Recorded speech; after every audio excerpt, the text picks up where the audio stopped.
What's your take on the Sugar Grove Regional with us as the 2 seed? Well, I think it's going to be a great regional. All the regionals are hard and they're all difficult, and you just got to play good golf. You have to take care of yourself and take care of your responsibilities when you go play. And we talk about that. But the teams here are all great coach teams. They've all had great records.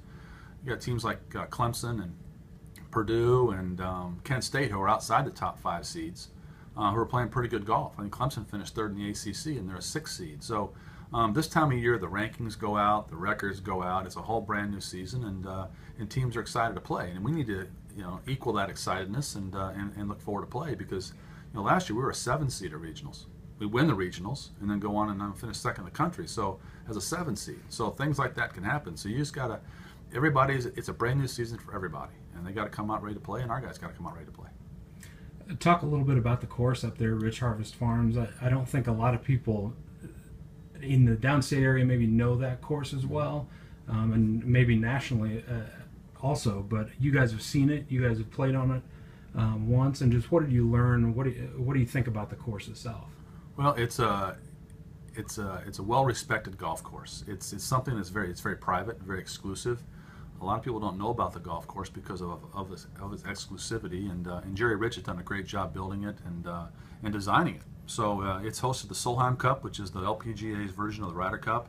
It's hosted at NCAA Regional before, and I think it's in the mix for a future NCAA finals. So it's something that got a lot of good history behind it. It's a good golf course. It's tricky.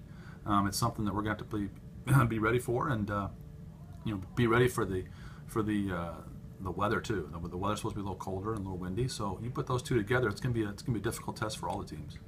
Kind of a similar situation in the first 3 rounds of Big Tens, where it was colder and windy and just kind of a mental challenge as well as the physical challenge of the course. That's right, and that's something we're going to have to rise to and get ready for. The weather's been great for a week or two, but it's going to get cold again for a couple days before it warms up again, and the wind changes, the fronts come out of different areas, and it's going to be a test. How do you feel like the team is handling this rough stretch? Obviously, with finals week going here at Illinois, and a lot of guys on the team, in business majors and very demanding fields. How do you handle that as a coach, and how do they handle it as golfers? Well, Ben, this has been a different year for us, because finals are usually finished a week earlier than they are this year. So this is all new to us, and Big Tens are a week later this year, also than normal. So it's been a tough transition from the Big Ten season, Big Ten conference into the regionals. Guys are taking finals up till the minute we leave for the NCAA. So it's been tough to formulate a practice and to get guys together, but they should be working on their own. And I've worked individually with almost all of them this week at different times, but getting everybody together and feel that camaraderie and that support hasn't been there as like it has in the past.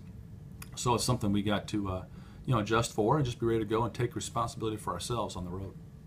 And then finally, with Campbell being the Big Ten Player of the Year and Charlie sharing co-medalist honors, Thomas Dietrich being at the top of our stroke average list all year, you have to feel pretty confident about your top 3 spots. Talk about the rest of your lineup and how that's kind of filled out here in the last couple of weeks.